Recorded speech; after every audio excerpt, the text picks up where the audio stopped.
All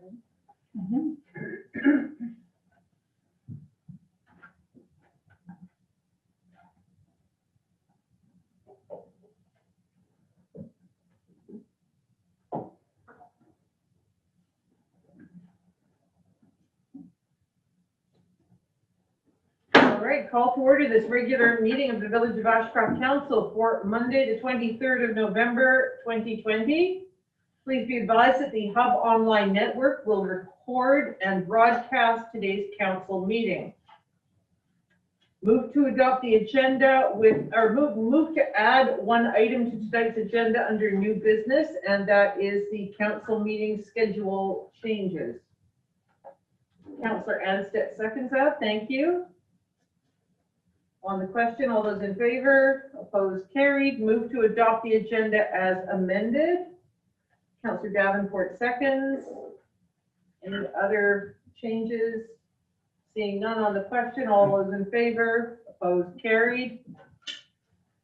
We have the minutes of the regular meeting of council held on Monday. That would be the 9th of November. Do I have a mover and a seconder for those minutes? Moved by Councillor Tuohey, seconded by Councillor Anstett. Are there any errors or omissions? Seeing and hearing none on the question, all those in favor, opposed, carried. And we have one delegation this evening from Interior Health on the heat alert response. Yes, something. System update. We have Dr. Sue Pollock, Medical Health Officer for Interior Health, and we will be joined by Heather Deegan. So, Dr. Pollock, over to you. Okay, great. Thanks, everyone. Now, are there slides that you guys have? Yeah, I'll just share them and let me know if you can see them. Okay, so maybe I'll just name, I'll just stay next slide. Does that work? Yeah, sure. Just a minute. Okay, so so let me know when they're up. I can't really see, so.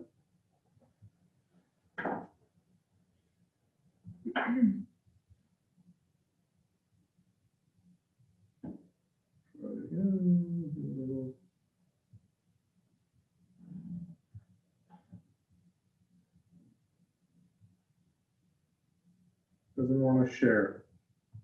Oh. Okay, give me a second. You'll figure this out. No problem. I think Heather's having some trouble joining. She said Microsoft Teams won't run for her. Oh no. Is there a phone number she could call into? There is. I don't remember it, but we've got a phone anyway. She can call onto my cell phone and we can just put her up. Okay. Sure, that'll work. Sure. Number is 2. Dr. Sue, are you chatting with her? Are you able to give her the number? Yeah, let me just get her up here. Oh, I have the number here. Hang on, I'm just gonna get her up. Okay, I'll say have a phone number for you. Okay. Oh. We have a number she can call, 250. Okay, hang on. Sorry, now she's not answering me, so I'll just put 250 645. 645. Yep. 5743. 5743. 250 645 5743. That's right. Okay. Yeah. Okay. Okay. So she'll either dial in. She said she's just restarting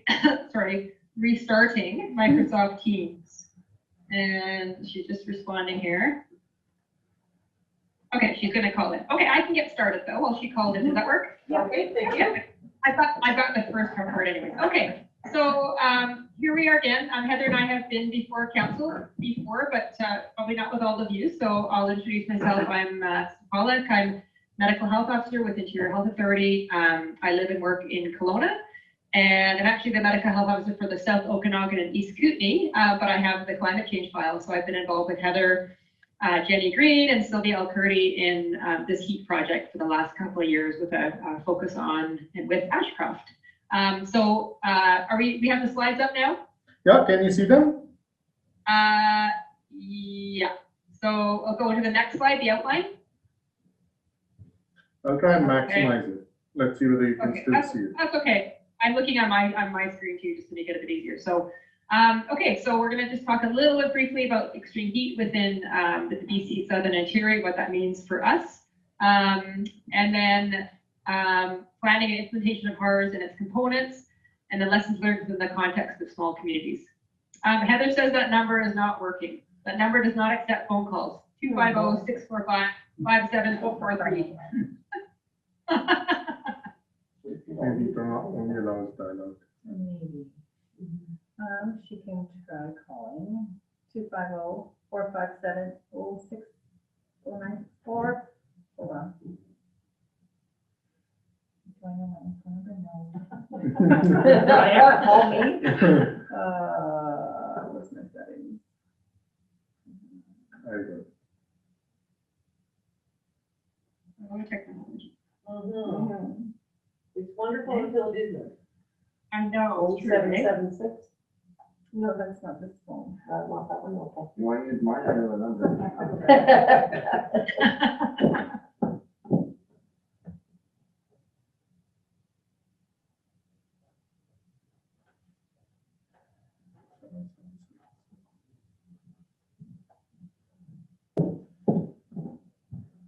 Dr. Sue, are you there? Can you hear me? Yeah. Can you ask Heather to call 250-457-0776, please? Or 0776. Okay, let's try that. 250-457-0776. Yes. Okay, she's read my text. All right. Thanks, guys. Phone is Okay, in so we'll move on to slide 3. So some quick facts about interior health. So we have a very large part of the province, 215,000 square kilometers. Our population is around 800,000 that we serve, the population we serve as a health authority. We actually have 59 municipalities. There's been a bit of a change. Hello, With some redistribution. Hi, one This is second. last Put you on year. speaker, okay? Okay, Heather, hello, Heather, can you hear us? Hi, Heather here. Yes, I can hear you. Heather. Okay. Okay, we're getting going, Heather, so it's okay. Well, okay, so we have 10 regional districts. We have 54 First Nations communities that we serve, 16 Métis charter communities, 16 school districts. And then we have population sizes in our communities ranging from 195 to 125,000, which is Kelowna, an area. So heat. So heat is a preventable illness, completely preventable illness, actually. It's also a leading cause of illness and death from weather-related hazards in Canada. And so this slide shows us some data. So the bar graph that says heat events shows us excess mortality due to heat events from Quebec in 2010, which is the red, from Quebec in 2018, which is green, and then from BC 2009, we had an extreme weather event. So that was the total number of sort of excess deaths we saw. So in BC, we saw 156 excess deaths attributable to heat in 2009, and then another 106 in Quebec and 90 more in Quebec. So quite a lot. That compares to other natural disasters in the country, which is a much smaller proportion. And that's actually looking at things like tornadoes and floods and ice storms and hurricanes, all things we don't, and wildfires, of course, all things we don't want to have happen, but do happen. So heat is a big cause of illness in our communities.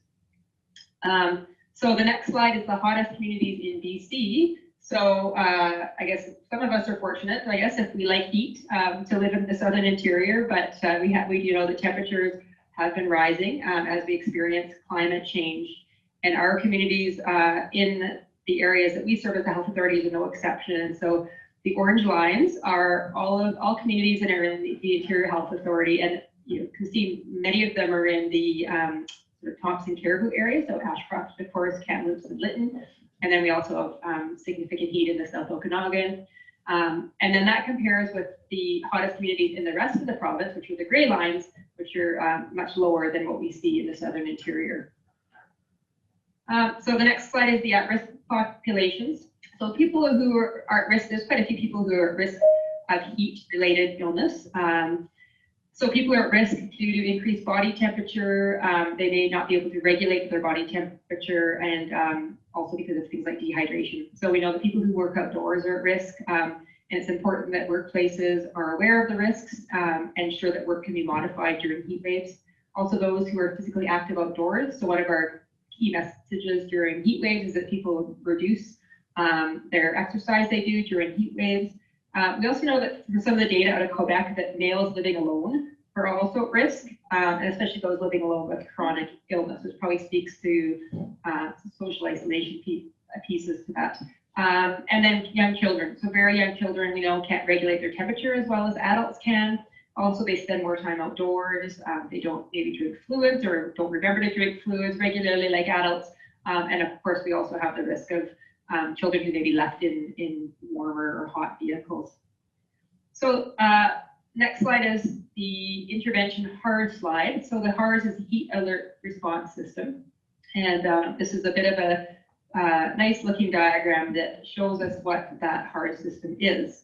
So a key component of that is that when we want to develop a heat alert response system, which is really planning for extreme heat in a community, we need to ensure that we have community mobilization and engagement. So really we need to have a coordinating body. We need to go to the community, identify what their needs are, ensure that we recruit and actively engage with stakeholders, and then of course mobilizing the community as there are both individual and collective actions that need to be taken in planning for extreme heat. Then we look at the alert protocol. So that's when we identify weather conditions that can result in increased morbidity or mortality in the region. And then we use that alert protocol to alert stakeholders who can then take actions that are predetermined to protect their health. So here, IH receives the heat alert through the Environment and Climate Change Canada, the federal body, based on some temperature thresholds. And then we can alert others based on that notification. It's important to have a communications plan like Ashcroft has had with HARS. So really raising awareness about the impacts that heat may have on health and providing advice through different either websites or postings in the post office or different ways to get information out to the public. Community response plan. So really that's the actions that individuals and the community will take. So interventions they can take to ensure that they're reaching vulnerable individuals. And then finally, the evaluation plan. So once the community has been through a summer of extreme heat and has used and implemented their HARS system, it's important to know how effective that has been, has it met local priorities, and has it contributed to reduction of any health impacts from heat. And then I'm going to pass it over to Heather for the next slide, which is Pilot Community Ashcroft. Heather is no longer on the phone. She hung up and she's not. She's on here, I Oh, think. perfect. I'm on the team. Yay! Are you doing teams now? Oh, yay! Oh, boy. Oh, my. It's quite the, Heather and I were sad we couldn't drive to Ashcroft. Of course, also COVID restrictions, but that we thought this would be a little bit easier, but maybe not. So you should have driven to Ashcroft. Yeah, some days it seems easier to just jump into the car. No, seriously. Anyways, okay, great, Heather. I'll pass it to you. Great. Okay, so mindful of time, I can just zip through these next slides fairly quickly. So that this slide has a photo of the beautiful town of Ashcroft, and just give some background as to why Ashcroft was selected. So evidently, it's very hot there and has a semi-arid climate. And we, of course, Interior Health have an excellent relationship with our partners in Ashcroft, and particularly through my program, the Healthy Communities program, we've worked with Ashcroft over the years on different initiatives, and you were willing to work with us as well, and really look at how we can develop some leading practices related to helping prepare for extreme heat. So that was really helpful, and Sue and I talked earlier today, it was 2 years ago that we came before council and brought a formal request to work together on this. So time sure flies when you're having fun. So the next slide just speaks to our approach. So my team within the Healthy Communities program are very focused on working together and alongside communities, not to come in and do things for communities, but to work with and to share our knowledge and experience and to your knowledge and experience and come to some solutions that work that are suitable to the local context. So this describes the stakeholder engagement process, and we struck a committee that has local and regional government partners, as well as community members and organizations. And First Nations members, the Ashcroft Indian Band. And of course, we want to share information about extreme heat and its impacts. Also talk about some particularly vulnerable populations within communities. Looking at what currently exists and works really well that we could incorporate or build upon.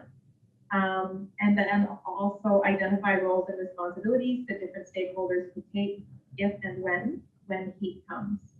And that approach really brings strength to the work that we do, understanding that each stakeholder may have a contribution to bring, and the collective is more impactful than individual contributions. And so there were engagement sessions, lots of discussion about what was unique about Ashcroft, all the amazing things that you have going for you, and how we could incorporate those into an approach. And recognizing that a lot of those things may have not been done elsewhere in some of our examples from larger urban centers, and really, opening up opportunities for Ashcroft to lead the way and represent small rural, and what it takes to do this work really effectively with that unique nuance. Next slide talks a bit about some of these tools related to hard development. So what we heard from this community is that it was really important to develop a plan that was really concise, focused on the unique context within this community, and really tapped into existing partnerships and recognized existing resources. And as a result, some information pamphlets were developed to encourage individuals to take action when extreme heat comes. And on the ground, what this looks like is advisory notices in the post office and post boxes, and that really is the ideal way to reach residents in this community, especially the senior population. And that's not something we have seen elsewhere. Elsewhere, we've seen advertising in media or social media, but for many reasons, that may or may not work to reach the most vulnerable populations within Ashcroft. Another approach was to place advisory signs that are downtown and in the parks to build awareness within the community.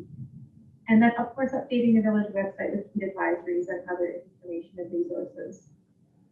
And then the alert protocol used existing thresholds created by the BC Centers for Disease Control and Environment and Climate Change Canada. And those information items can be found easily online. And then the next slide just talks about more of the work that we're doing beyond what began with Ashcroft. So we have used the amazing leadership that Ashcroft has demonstrated to springboard and offer some of these best practices and leading practices to our other small and rural communities. And it was interesting to hear different discussions with our rural and middle communities, not just Ashcroft, but often the ideas are presented like not very sophisticated or not very advanced, and that's not always necessary when we're trying to be really pragmatic and reach vulnerable populations. And some of those approaches that might not appear very sophisticated are actually very meaningful, not only to community members but to other partners that we are linking with and sharing this amazing leading work across the country, in fact, in other provinces. So other small rural communities are benefiting from Ashcroft. So the next slide just talks about some of our lessons learned. So the heat response plan must be simple and use existing resources and tap into systems that work well, are familiar, and just make it as easy as possible for the stakeholders involved. Also, we've understood that communities play an important role to prevent heat-related illness and death through that coordinated planning and coordinated action.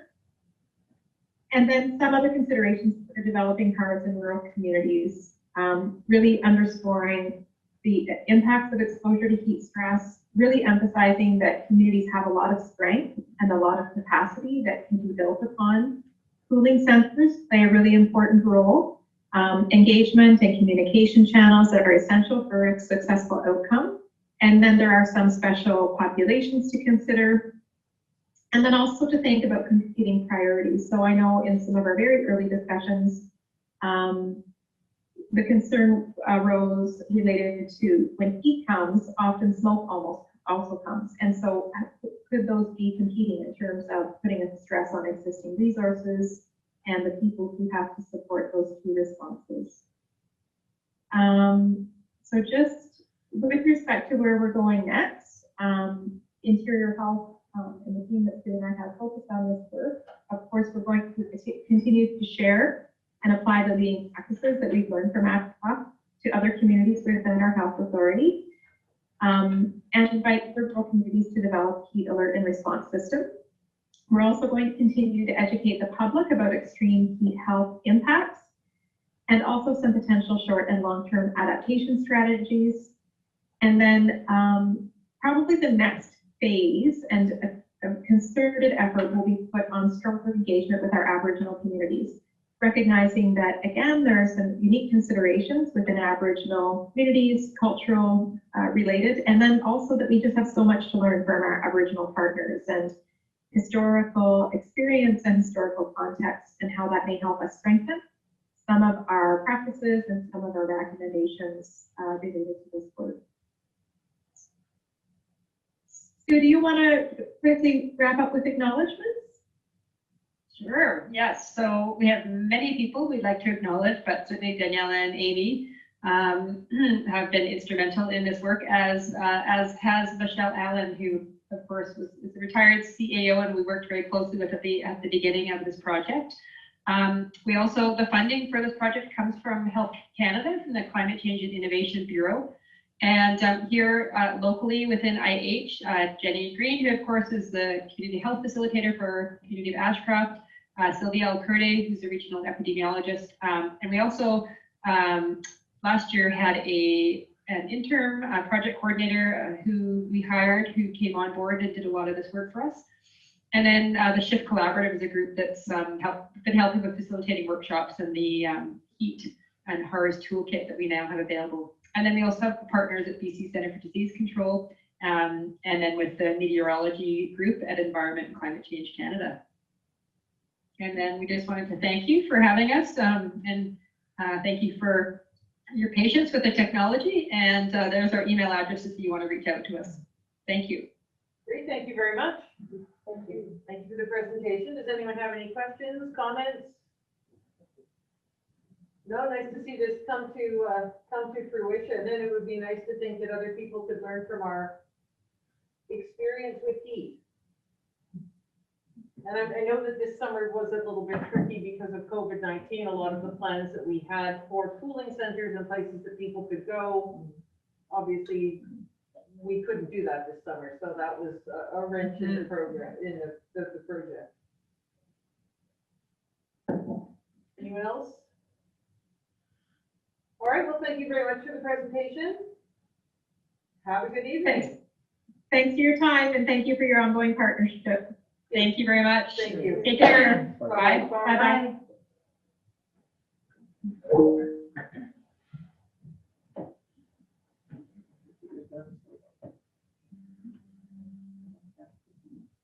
All right, we move on to the next section, which is public input and questions from the public.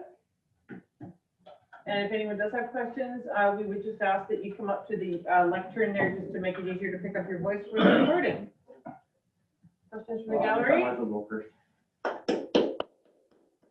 This was for your last council meeting. I was disappointed that you didn't give the grant and aid to the Food Society. Last election, I specifically asked each one of you, are you in favor of access to the slough, a trail to the slough? And you all said yes. So I was hoping at that meeting you would have put your support behind them. You know, I know it's public land right now, but it's classified as parkland.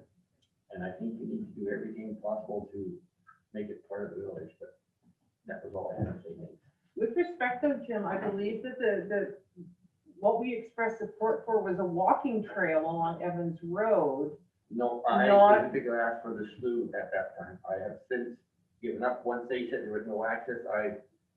I'm not pushing for access to the slough personally. Right. I still want to do my path to the port. But at the election, I specifically asked for a walking path to the slough. I'm sorry I can't find the video. It was not kept at that time. I'm remembering it as a walking path or a walking trail along Evans Road. I must confess, I do not remember being asked specifically about the Ashcroft Slough, but At that time, that was the hope because they hadn't said what they are now. Anyway, that was just, okay, but I will be back for my path to the port okay, at a later date. Thank you. all right. Okay, I'll comment on different parts. I don't have an agenda in front of me, so I'll do the best I can. 3.1, with regards to the minutes of the last meeting, it was reported that in the delegation by Ashcroft Terminal that there were rail crossing accidents of 2,300. And data from February 2019, which I looked up, says that there were only 167 across Canada on both CP&C and main lines, as well as non-main track lines. That there were only 22 rail crossing accidents occurred in BC. So that statistics is fear-mongering, and I really think you should be checking things out before you print them. And the average of all accidents for the last 10 years has been under, just a little bit over 1,000. Lindsay also mentioned to call her should you have any concerns, and I'll ask council to direct staff to contact her and find out about upgrading the rail crossing on Old Terrible Road, which is a safety concern. It remains their responsibility, and still nothing is done about it. It also is council's responsibility to keep on with the cessation of the whistleblowing. You started it, you got to keep on pushing it because it'll just die on the table. 4.1, just the presentation on fires just now. The comment that people are more, that advisories in post office were the ideal way of getting in contact with people and reaching out to vulnerable populations.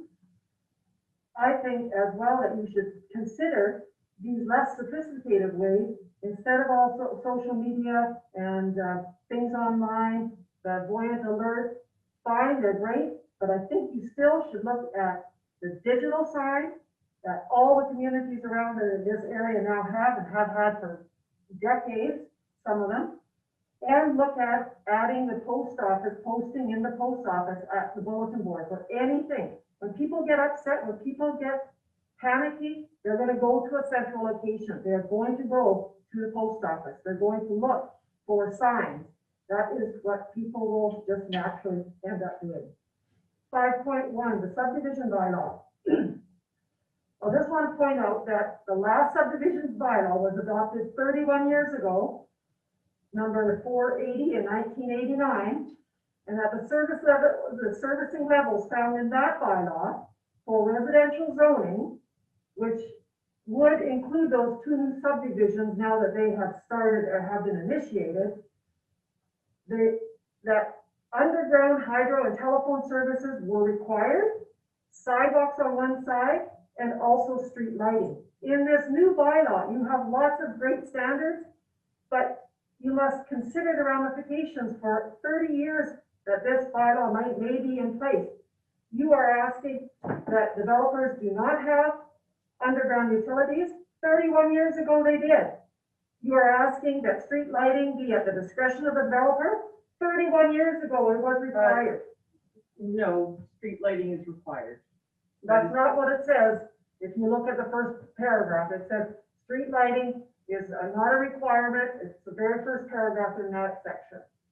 It gives a lot of standards, but it says the street lighting is at the discretion. It doesn't use the word discretion of the developer, but it does say it's not required. CEO Dick? Yes, Your Worship, at our last meeting, when you took it to first and second count reading, that was a typo that we mentioned. That was, right. We asked our developers to correct, and after the committee, the whole presentation earlier today, they told you that those adjustments hadn't been made yet, but those amendments will be coming to the next printing of the bylaw. Okay, thank you.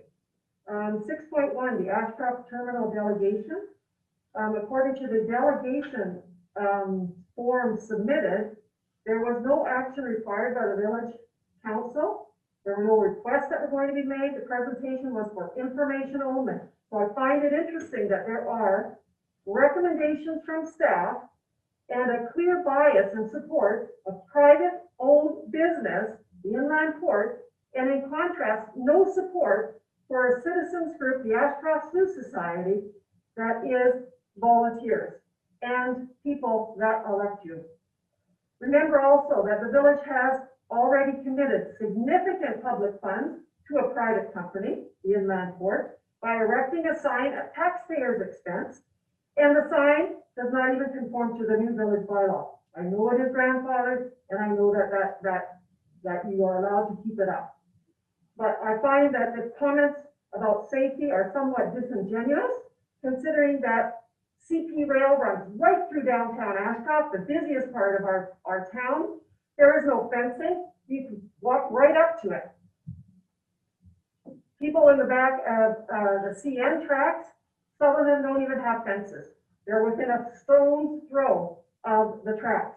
So it's a little bit disingenuous for you to be talking about public safety when those tracks, the main lines, are so much closer than what even they would be have people been able to go down to the slough. I'll also note that Ashcroft Terminal referenced the community working group. The two recommendations that were brought forth to the company in September have still not been communicated to the community nor published. 6.2, I think it's highly commendable for a coalition of interested societies and volunteer groups to take on the grant writing application, and I hope that the village will support this collaborative initiative for affordable housing in the town. 6.3, public community forum, that's now changed to November 26th at 7 o'clock, I believe. I'm not sure about that. It is unclear. 6 o'clock, thank you. It is unclear to me how the public is going to access and participate, give you feedback and questions, especially in light of the technology difficulties you already had this evening. So if you could communicate that or determine how that's going to happen so it will be seamless. In the strategic plan, in your strategic plan, you do mention something about, I don't see anything about a housing coordinator, as the affordable housing group has asked you to support them. So I'm hoping that you will add that to your strategic plan, that you will support a housing coordinator as per the delegation, and include that in your strategic plan, because I didn't find it anywhere in the strategic plan. The strategic plan was developed before the presentation at the last meeting. Okay. Well, hopefully it will be adopted in order to include them if they do proceed with that application. 7.2, the wildfire invasive plant program. There was an email communication, and I'm just confused why it was in the agenda package when it says at the bottom of that communication, dissemination, distribution, duplication of the communication is prohibited. So I don't know what that means. It sounds to me like it shouldn't be available to the public to see that communication. I could be wrong about that. Maybe you got permission to print it. 7.4, IH community newsletter. I'm concerned that the community newsletter now that you have, this one, delivered to residents, it's great, but it's now only bi-monthly, so that surveys and participation opportunities may be out of date by the time the newsletter comes out. For instance, the wildfire smoke survey and a healthy social environment framework webinar will not be able to be advertised to community members in time. And I would ask that the village reconsider a bi-monthly newsletter and again go back to a monthly basis. Right. If, go ahead. Your worship, the only reason it was a bi-monthly is because we were short-staffed. Amy has been in charge of the newsletter, and she, as you know, isn't in the office, and we just didn't get to it. So in order to make sure we had some sort of correspondence and address October as well as November, we did a bi-monthly on this one-off. Great. Okay, it's just a one-off. Thank you very much. The rapid housing initiative that was mentioned in the IH Communities newsletter would be something that you might want to look at as well with the housing coordinator position that you'll be looking at tonight from the Affordable Housing Committee. It looks like extra grant money to that as well. And 7.7, the council meeting agenda change. I haven't heard anything of any discussion prior to this. I come to every meeting. It's not an in-camera item, so I was just wondering when the discussion took place, or is it just taking place this evening? Are you talking about the addendum? Yes. The additional item? Yes. That's Okay. not, it's being discussed for the first time at this meeting. Okay, because it does say somewhere that it has been discussed by councillors or something.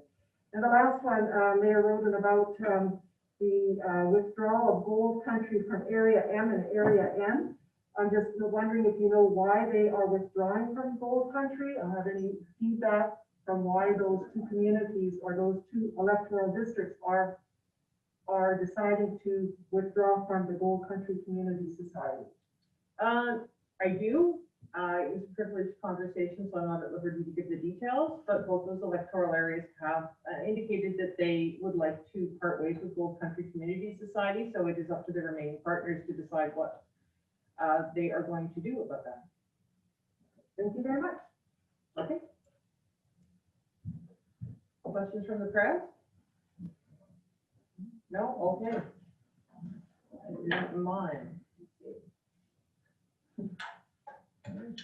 Get back up here, we move on to next item, bylaws, 5.1, bylaw number 839, Village of Ashcroft Subdivision and Development Services Bylaw, third reading.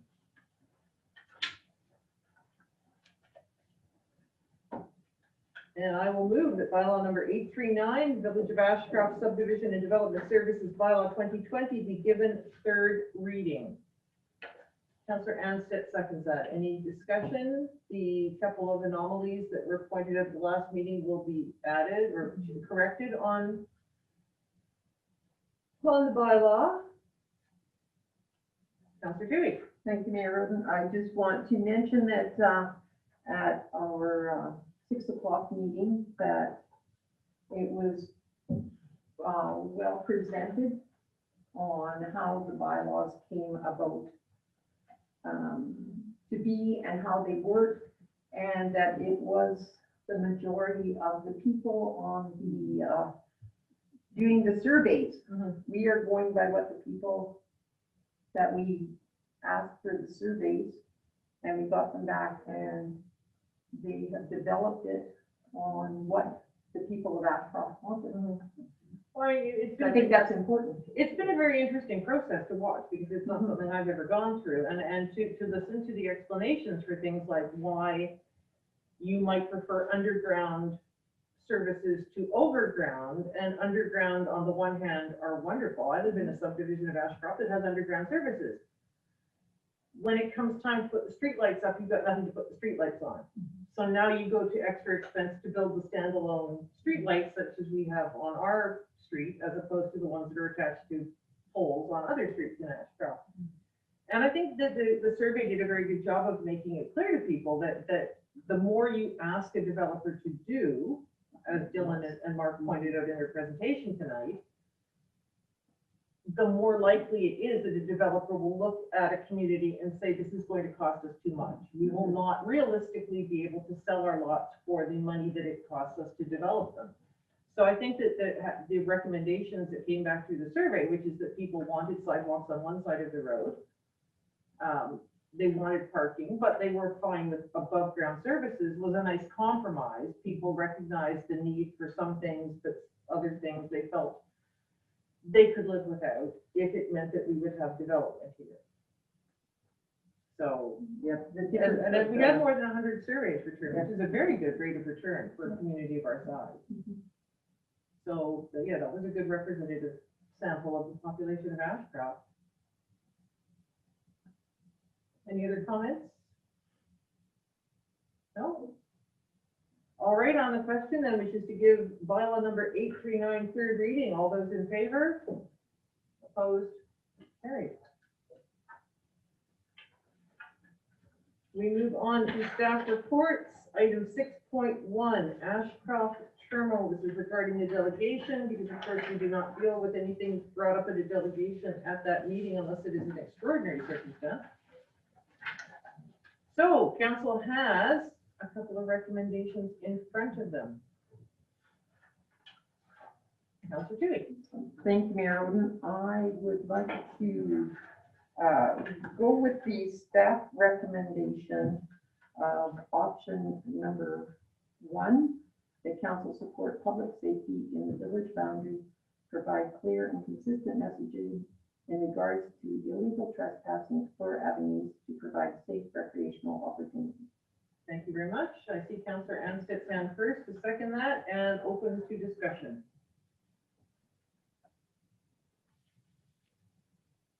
Is there any discussion on this point, Councillor Tuohey? I might as well start. Thank you, Mayor Wood. I think in the beginning, even before I was elected, I too could see the benefits of having access to the Ashcroft Slough. We all think it's wonderful and it's great. And after much discussion with all of us, we are trying to come up with alternatives to safe things that we can do within our community, therefore going on with our trail master plan, which I think is really important for the community. It's unfortunate, and you know, I didn't think it would be as difficult to get CN to agree to having a crossing. I thought there might be an alternative to that. With their persistence, I see that there isn't, and unfortunately at some point we have to say we have to be safe, we have to be legal.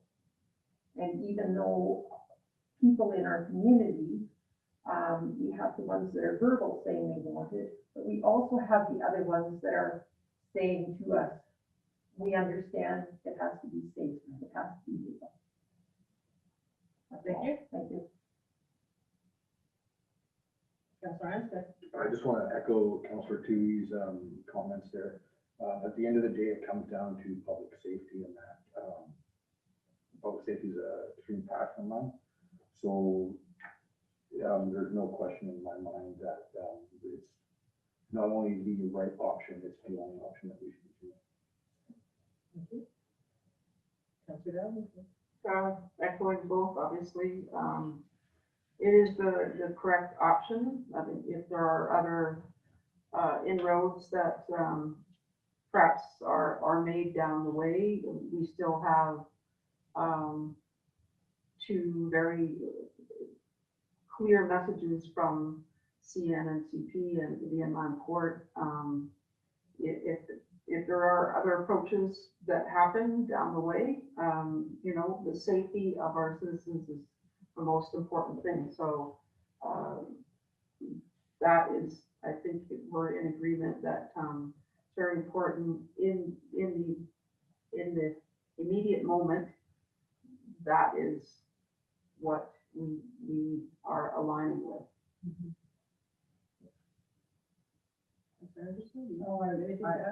Exactly what they said. All right, thank you. Safety is the primary concern. As much as we would like to see people get that access at the same time, we just cannot be responsible. We have to be responsible, and we have to think about the liability as well. And the cost to the village is something that's strict. And so this is unfortunately, it's unfortunate, but this is the only choice that we have. We need to keep the lines of communication open with CN on a number of fronts, which I know that staff are doing on a number of fronts with different concerns that we have with CN. Excuse me. I think that if we can keep a dialogue going with CN about these various things, perhaps in the fullness of time, when the build out is complete of the Ashcroft Terminal and the dust has quite literally settled, we might have an opportunity then to revisit the subject. At the moment, it is a building site. I understand that it is dangerous. I can understand why neither CN nor the Ashcroft Terminal want people walking about unescorted, unsupervised on that property because it is extremely dangerous. And as everyone here has mentioned, safety has to be number one. We've already had one person die down there. No one wants a repeat of that. I think that the best course for this council is to continue with staff to keep working with CN and see if we can come up to a mutually acceptable agreement at some point. Not as soon as some people would like, but that might be an option, and I'd like to think we could keep that option or the possibility of that option open for the future. Anything else you would like to add? Seeing no hands up, I will call the question. All those in favor? Opposed? Carried. We move on to 6.2, which is the affordable housing project delegation from our last meeting. And we have a recommendation from council regarding that delegation. And I would like to recommend that council endorse a grant application submission to NDIT under the community planning for housing stream, and further that council commits $7,000 as the village portion to the housing needs collaboration project. And further, that we appoint one council member and one member of staff to sit on the housing committee. Councillor Anstead is seconding that motion. Thank you. Do I have any discussion? I'm sorry, it's such an unwieldy omnibus motion. Any discussion? The more I read this, more times I read this, the more happy I am about it, because it does build so beautifully on the housing needs survey that we had done. And I am a firm believer in not having studies done and then having them sit on a shelf and gather cobwebs. So I love the fact that this is taking that very concrete housing needs survey that we have back and immediately moving on with it to the next stage. It is a huge project. I've talked to Judy Hampton and Clinton many times over the years about the Clinton seniors housing. So it is a long journey, but this is a good first step. And I think getting all the stakeholders together to look at our housing needs from all sorts of different angles is going to benefit the community. Okay. Any other, Councillor Davenport? As pointed out earlier this evening about this being something perhaps to put in the strategic plan of the position available or put forth. What is that something that we have to make an additional motion on later down the road? I don't think so, because this would not be a council initiative. So, correct? Am I correct? Yes. So this is not a council initiative. This is being led by another organization. We would be a part of it, but it is not a council or village-led thing. Your Worship, we can add it as, in our wish list items as a collaboration, under collaboration, but it shouldn't be a priority, separate priority for us. Thank you. Councillor Bobella? Your worship, I'll set aside the budget for it. Thank Make you. it work out. That So was now a little easy. bit more rejigging before we come back. Thank you very much. Any other comments on this? No? Other sign hand go up there, Councillor Tuohey? No, I did. Also, all right, on the question, all those in favor? Opposed? Carried. For information, we have the strategic plan information beginning on page 227 of your agenda.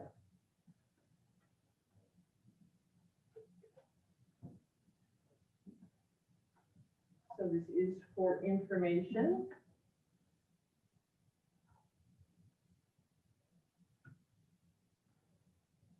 So receive and file. I will make that motion. Councillor Anderson, thank you. Councillor Tuohey. Thank you, Mayor. I just want to thank everyone involved with putting this together. What a wonderful presentation. So easy for us to understand. And hopefully the public will have a look at that and see the amount of work that's gone into that. You know, the amount of things that we are thinking of, the amount of things that are in action, that are actually happening in the village. I think staff definitely needs to be commended for the hard work they did on this. Yes, thank you. It is, fantastic having all this information in one place. I think it gives a good scope of not only the things that we're doing, but the things we would like to do and the things we plan to do. And it also, I think, shows the nice balance between the things that we have to provide, the water, the sewer, all the unsexy things, really, but that are so vital, and then also the things that we want to provide that are the extras. And I am particularly happy to see the Trails Master Plan make it on here, and also the assessment of the Heritage Park, and looking at that, because that is a gem. I've heard so many people describe it as an oasis. If you look through the comment book at the visitor center, so many people use desert or oasis, gem. And I think we need to do everything we can to continue to make that the centerpiece of Ashcroft, the heart of Ashcroft. And it was a bit scary to realize it's 20 years old, because I remember when it was a gravel lot.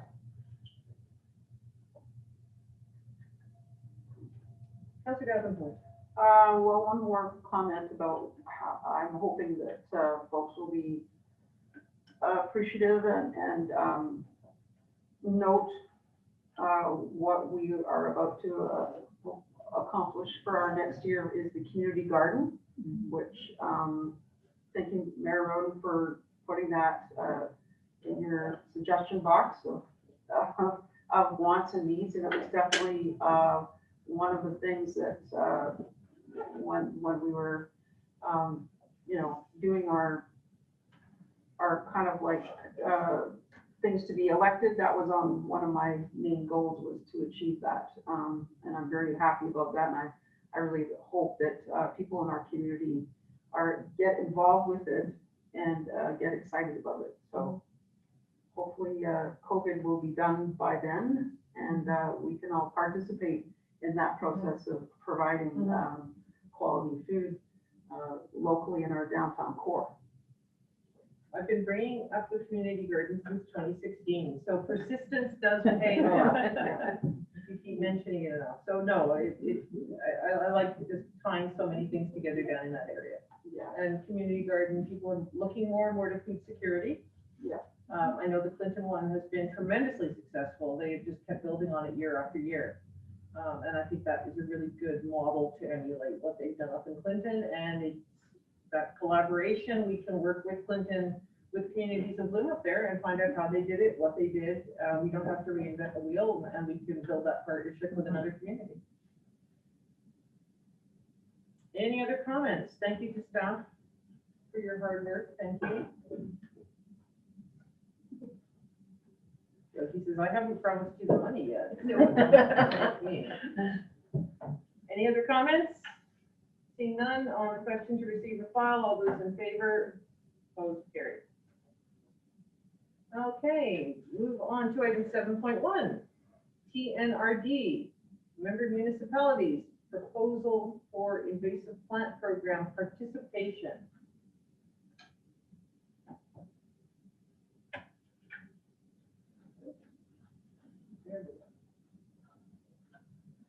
And I would like to move that we invite Jamie Vieira, whose title is, I believe, the Direct Manager of Environmental Health Services, to come to a future council meeting or address us by Zoom to talk more about this and take questions about the program.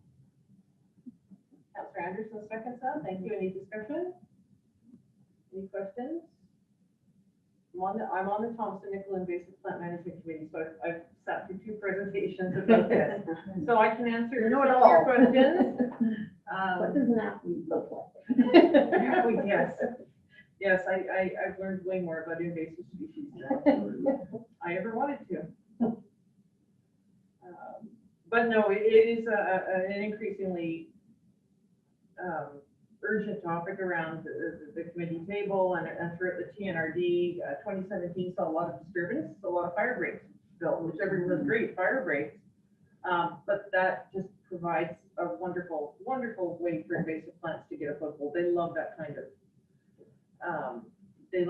of terrain. Another nice thing that the Tnrd does is the Good Neighbors program, which is where if you have one person who's spraying, the Tnrd can go in and spray adjacent to that. because weeds don't know fence line. Councillor Deb, do you have no? All right, any further discussion? Councillor Tuohey? Thank you, Mayor Roden. I think that it also will help with our fire, like our fire supply that we have, like the plants that are around. They need to be gone because they're good fuel for fire. And I think that this will definitely help that as well. And I mean, I'll note here in between sort of the one and the other, which are very closely related to each other pertaining to invasive plants as they do, and the Tnrd offering assistance to municipalities, generally in the first case and specifically Ashcroft in the second, is that any discussions we have with the Tnrd about coming here to offer these services would have to be done in conjunction with the union. So that's just a consideration that everyone is very cognizant of. So any further discussion on item 7.1, invasive plant program? On the question then, all those in favor, opposed, carried. Item 7.2, Elephant Hill Wild Plant Program. And that is the suggestion that they might be able to work with us in the summer of next year to provide partial funding for some mechanical, so not using chemicals, mechanical treatment of invasive species. So I would like to move that we discuss with the Tnrd the possibility of benefiting from this program next year. Councillor Anderson seconds that. Thank you. Any discussion on this one?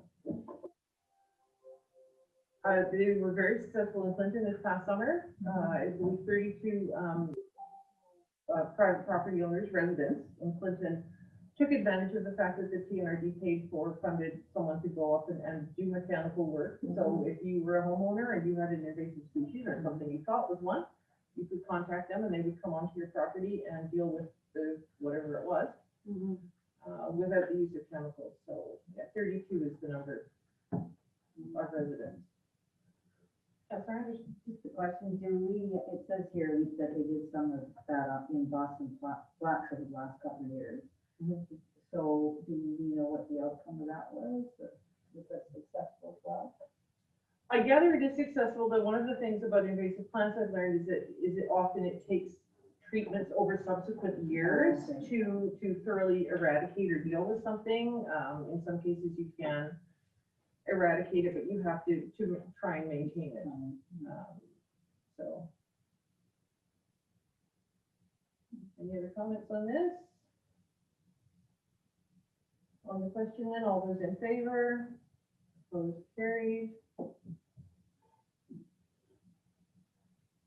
We have some information correspondence, which I move that we receive and file. Second by Councillor Tuohey. Any discussion on any of the individual items? Seeing none on the question, all those in favor, opposed, carried. Next item, the task manager. And I move that we receive and file the task manager. Councillor Davenport, thank you. Any discussion on the task manager and the task? No? Okay, on the question, all those in favor? Opposed, carried. And we do have some new business. We should all have a copy of the staff report on council meeting schedule changes. And I move that we bring an amendment to council procedures bylaw number 840 to make changes to the council meeting schedule. Councillor Anstead, and I propose that that our meeting dates remain the second and fourth Mondays of the month, but that we standardize all meetings to begin at 6 o'clock. And the reason behind this is Cache Creek has moved to change their meetings to the first and third Mondays of the month and standardize their meeting times at 6 o'clock. Of course, up until now, both meetings councils have met on the same night, hence the staggering of the times. With them moving to the first and third, if we stay on the second and fourth, then there's no need to continually stagger the times, and we can standardize them at 6 o'clock. Okay. So any discussion on that? Councillor Tuohey? Thank you, Marilyn. Just a question, so if we have a committee of the whole, it would start at 6 o'clock, but if there were no delegates for that meeting, we would, continue and just have a regular council meeting at 6 then? Yes. Okay. Well, it standardizes, it saves that in times of 1:30 or the 7. Yes. Especially in winter time, it means the 7 o'clock meeting starts that hour earlier, which is nice for people to get home. I don't know why I looked at CAO Dick when I said that. But, and just to standardize the 6 o'clock. It also means that we can talk to the Hub Online Network about live streaming meetings as opposed to recording them and then having them uploaded a day or so later. Because they're, as is pointed out in the report, they cannot live stream both sets of council meetings on the same night. Particularly as it stands now with us having, say, a committee of the whole at 6. It's just impossible. And live streaming is the way more and more councils are moving. Even small ones are now moving towards the live streaming option.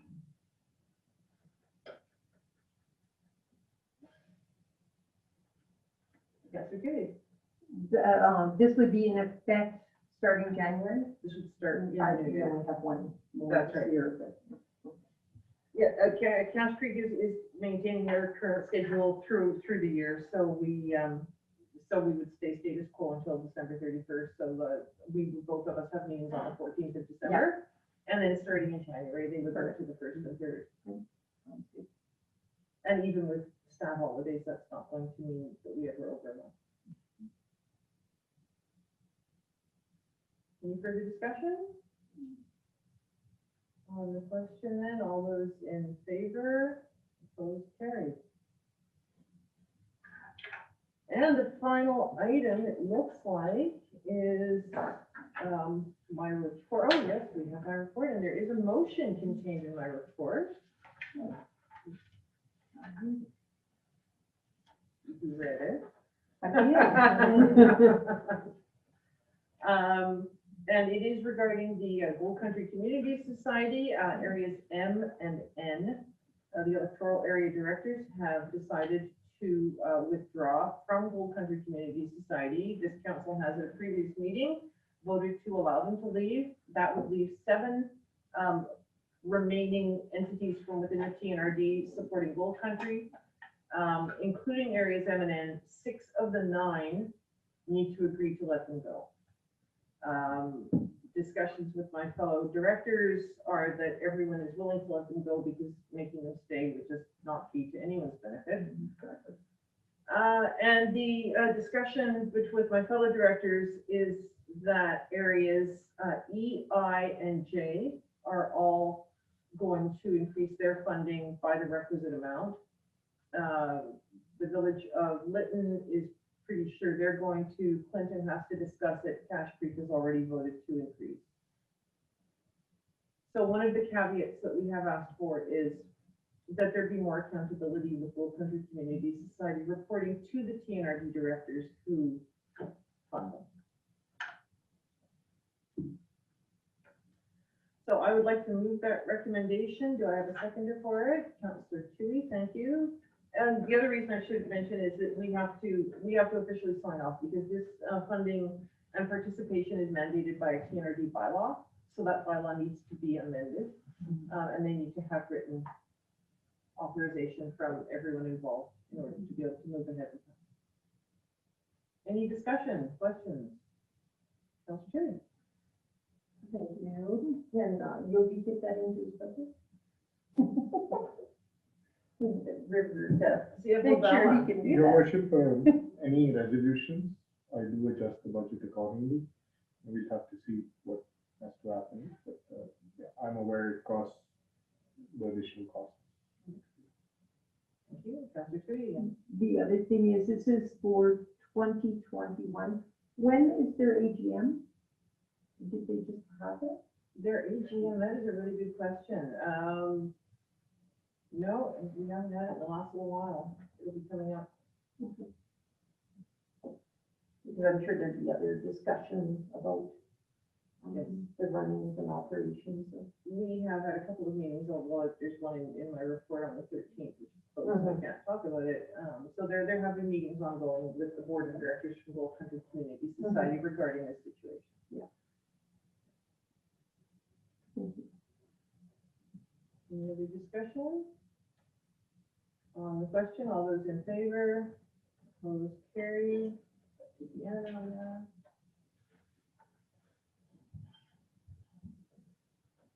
Any other questions about my report? Councillor Anderson. Just wanted to ask you where you were going with one line here on page 287, right at the top, COVID-19 update. The last point you got, the mental health piece needs to be addressed when it comes to COVID-19, especially as we, That's. just curious what. Thought process. Probably did an edit there. Yes, actually. Mental health needs to be addressed. I think it was especially as we enter the winter months. Oh, And we entered the second wave of COVID. And actually this time there was something interesting at the COVID helpline meeting that we had, the telephone meeting that we had last week. A number of people were all saying the same thing, which is that people's mental health capacities are pretty much at their limit right now. So it's just taking one more thing, which in normal times would probably be no big deal, to push people beyond their capacity to help deal with things in a healthy way. So the thing that was specifically mentioned was the heavy snowfall that we got a week before Halloween, which was a month before. We usually would get any kind of snowfall, let alone a foot. And a lot of people on the call mentioned that this was a thing that they had noticed, was that just seemed to, that was the straw that broke the camel's back for a lot of people. Just that much snow, it was just one more thing to have to deal with, was how one person put it. And that was all it took. Then you couldn't go south. What's that? And you couldn't go south. That was my big thing. This is all the snow came and I couldn't go to Yuma. Yeah, I agree. It was stressful. So it is, and it's Simple but stressful. yeah, very simple thing that in normal circumstances, most people would probably take in their stride. There'd be some cursing, but they'd take it in their stride. But no, it's this year it is difficult. The other interesting thing that came up was around the vaccine for COVID-19. IH is well aware of the necessity to have the deep freezers, for example, that store things at minus 80 degrees. They've already started ordering those freezers in. Wow. And I had a brief conversation with the pharmacist here who, what's that going to look like getting vaccines from Canada, say, to Ashcroft? They're only stable for 15 hours once they're not in that cold temperature. So this is the sort of thing that Interior Health is starting to work on now. So they're on it. That was it. All right, we have no closed meeting to go into, so do I have a motion to adjourn this meeting? Councillor Anderson and Councillor Anstitt seconds that. All those in favor? Opposed?